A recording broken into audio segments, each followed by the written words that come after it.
Let's bring in senior White House correspondent Selena Wang.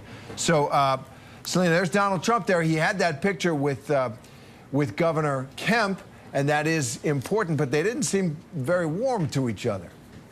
But look, it was the money shot, as you said. They were there embracing and shaking hands, and Trump did heap some praise on Governor Kemp for his reaction and response to the hurricane. And it was just months ago. I was actually at a rally, a Trump rally in Georgia, where he was railing and ripping into Governor Kemp. As you mentioned, he still holds a grudge against Kemp for failing to help in his attempts to overturn the 2020 election results. And this is a critical battleground state in Georgia, and Kemp is a popular governor, and Trump clearly trying to rebuild some of those bridges with that very popular governor.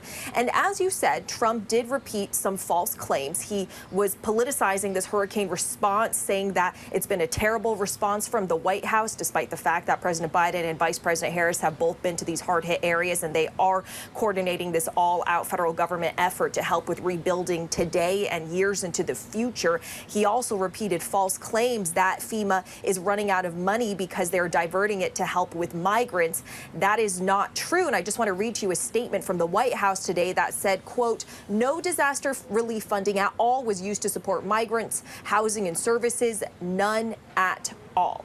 Now, FEMA does, though, have the funds to immediately respond to the needs of the aftermath of Hurricane Helene, but the Homeland Security Secretary has said that FEMA needs more funding to deal with other hurricanes this season. The president has said before that he wants to call Congress back for a special session in Washington in order to pass more funding.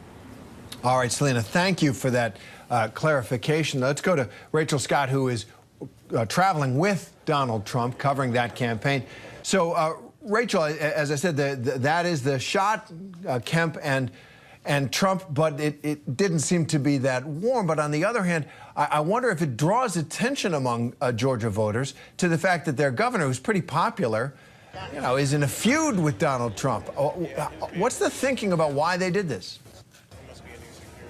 Yeah, and look, Governor Brian Kemp is very popular here in the state of Georgia. Everywhere that I go, you talk to Republicans, you even talk to independents, they really do like Governor Brian Kemp. And so when you had this split that happened between the two of them, where you had Brian Kemp acknowledging the results of the last election, you had former President Donald Trump denying the results of the last election. Not only that, going on to attack the governor of this critical battleground state that, remember, Joe Biden won this state. He was the first Democrat to win the state of Georgia in 30 years. And then go on to attack his wife as well. I mean, the relationship was not very warm at all. It was very chilly, very frosty. And so since then, with just weeks to go here now, we're about 33 days out until the November election, you're starting to see these two come back together. At the end of the day, Brian Kemp has said he's going to support whoever the Republican nominee is, that he's certainly not going to vote for President Joe Biden. And now you're seeing them have this very first event together, their first event in years. And yes, while it didn't seem particularly all that warm, Terry, it does send at least a message to Georgia voters that these two Republicans are on the same page.